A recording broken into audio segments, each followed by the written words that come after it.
Podcast 3. Dans le rôle d'un homme. Kate Martel à la voix. Bonsoir. On ne naît pas femme, on le devient, disait Simone de Beauvoir. Mais alors, qu'en est-il de l'homme? Comment reconnaît-on un homme? Est-ce à la pilosité de son menton, à l'insensibilité de son cœur ou à la force de ses muscles? Je crains ne pas avoir la légitimité d'en être, si telles en sont les caractéristiques. Si les tenants de la société ont su donner à la femme une place de soumission, il en va de soi que la place de dominance a été léguée à l'homme, et avec elle toutes les idées préconçues pour le forger à endosser un tel rôle.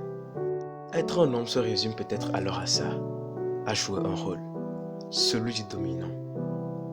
Un rôle pour lequel inconsciemment mais en toute connaissance, chaque homme depuis sa tendre enfance de garçon y est modelé par ses parents, qui eux-mêmes ont été modelés de cette façon. Ainsi, un garçon se forge homme au travers de phrases telles que « Un homme doit être fort ».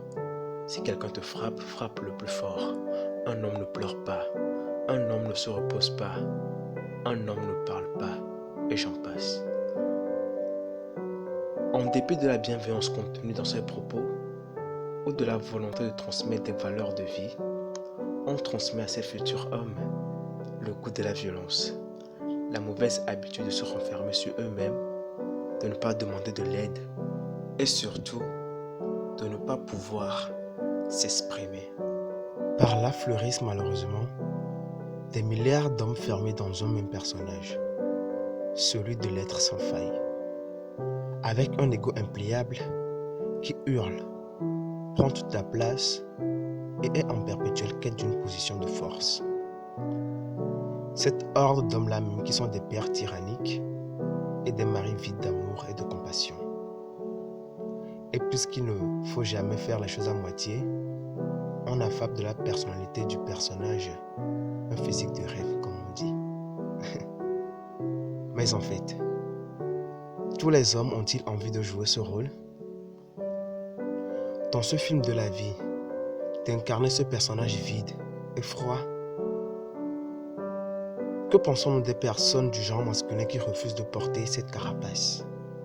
Qui, eux, veulent s'ouvrir, qui sont sensibles, ne s'imposent pas et sont pleins de compassion réelle. Ne sont-ils pas des hommes? Je crains bien que non, puisque nous les traitons de fragiles et de femmelettes. C'est ainsi. Les règles sont ce qu'elles sont. Personne ou presque n'est prêt à accepter un homme qui verse des larmes. Un homme qui avoue ses faiblesses. Un homme qui tombe. Les hommes eux-mêmes ne sont pas prêts à s'accepter comme tels.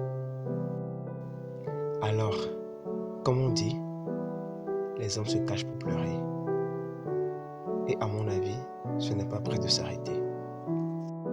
Quoi qu'il en soit, à un moment donné de sa vie, chaque homme se confronte à lui-même, fait son autocritique et choisit le genre d'homme qu'il veut être pour lui, pour sa vie et pour son entourage. Il prend conscience qu'il a longtemps joué un rôle et choisit de s'en défaire ou continue tout simplement d'être comme tel. Après tout, la vie en elle-même est une farce. Alors autant bien jouer le rôle qu'on nous attribue.